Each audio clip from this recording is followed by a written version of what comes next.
बोलिए बंदी छोर महाप्रभु की जय। ऊर्ध्व मूल शाखाय अधः पर्ण वेद है जाहि। यह शाश्वत के बोध में वेद बीत कहता है।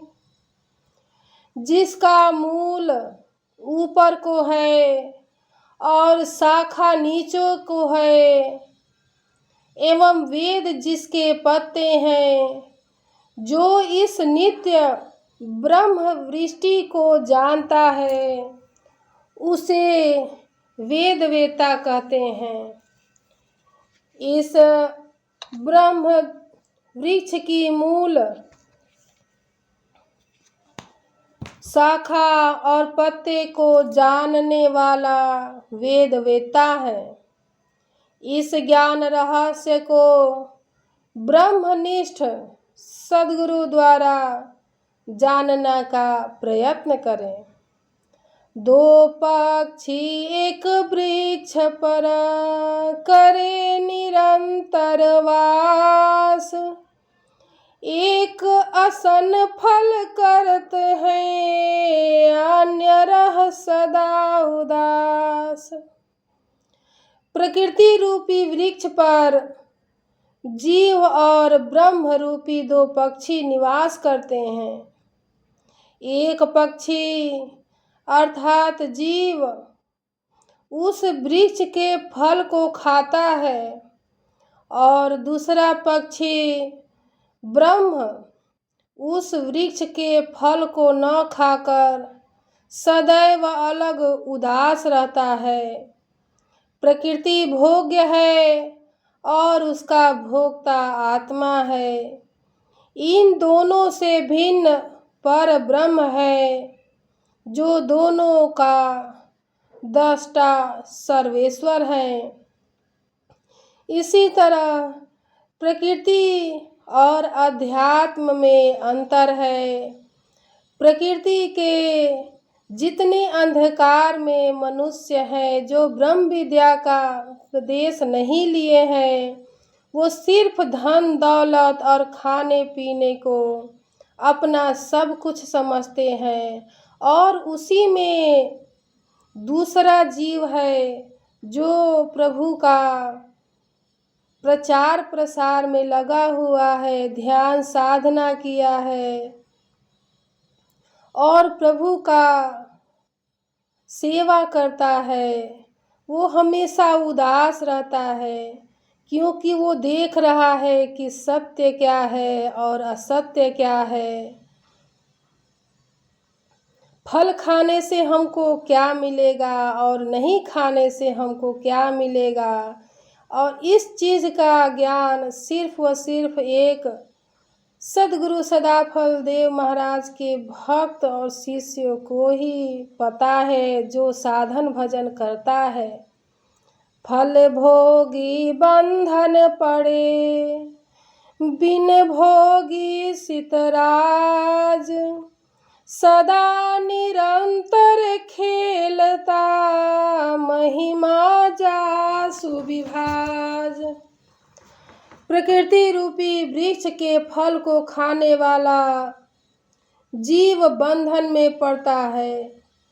फल को न खाने वाला ब्रह्म असंग त्यागी होकर जीव का स्वामी है।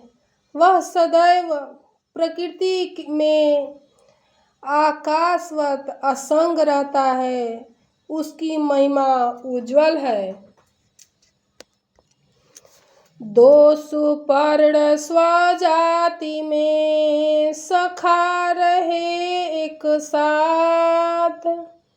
समन वृक्ष पर वास है, रस ले अनन पाथ। जीव और ब्रह्म दोनों की चेतन जाति एक है। जीव परिमित शक्तिमान और पर ब्रह्म अनंत शक्तिमान पदार्थ हैं। एक अल्पज्ञ है, दूसरा सर्वज्ञ है। दोनों एक चेतन जाति होने से और सदैव निरंतर साथ रहने से सखा कहे गए हैं। वास्तव में दोनों भिन्न वस्तु हैं। एक प्रकृति रूपी वृक्ष पर मन से रस ले आनंद लेता है और एक रस न ले अपने शुद्ध स्वरूप से असंग हो प्रकाशमान रहता है। साक्षी रूप प्रकाश है, भोक्ता बंधन आव, एक लेप निर्लेप है, भेद दोय दोय भाव।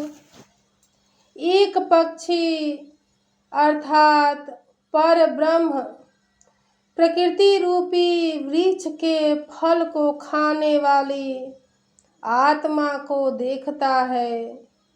फल को खाने वाली आत्मा उसके मोह बंधन में पड़ती है। एक जीवात्मा उस प्रकृति रूपी विषय में लिप्त है और दूसरा पर ब्रह्म असंग निर्लिप्त है। दोनों के दो भेद हैं। दोनों दो भाव में रहकर अपना कार्य करते हैं। जीव और ब्रह्म दोनों दो वस्तु है और एक दूसरे से भिन्न है। दोनों में किसी का कोई कारण नहीं, क्योंकि दोनों नित्य अनादि पदार्थ कुटस्थ है। प्रकृति त्रिगुण युक्त प्रवाह रूप से नित्य है। इसमें ह्रास विकास हुआ करता है।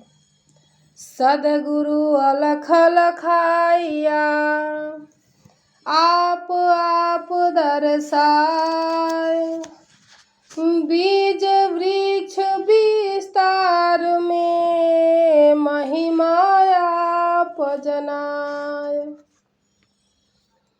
सद्गुरु प्रकृति पार चेतन दृष्टि से पर ब्रह्म का साक्षात्कार कराते हैं।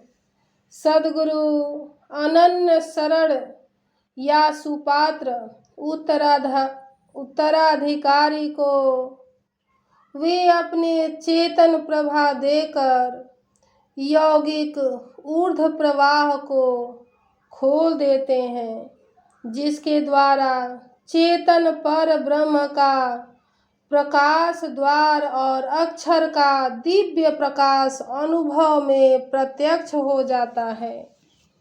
इसी को अलख लखाना कहते हैं। यह कार्य सद्गुरु का है और उसके द्वारा उत्तराधिकारी या अनन्य शरण अधीन दास का परम कल्याण होता है और महान सद्गुरु का परिचय प्राप्त हो जाता है। इसी कार्य को करने वाला सत्पुरुष को सद्गुरु कहते हैं।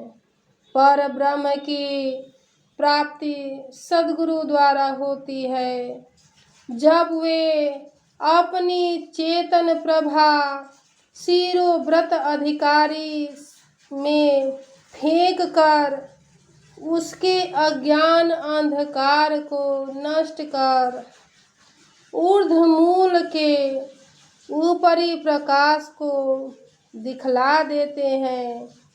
जीवात्मा को यह ब्रह्म प्रभा जब प्राप्त होती है, तब आत्मा सुख शांति और ज्ञान विज्ञान को प्राप्त करती है। बीज वृक्ष विस्तार के स्वरूप में ब्रह्म विद्या का विवेक मार्ग दोहे में बतलाया गया है। बोलिए बंदी छोड़ महाप्रभु की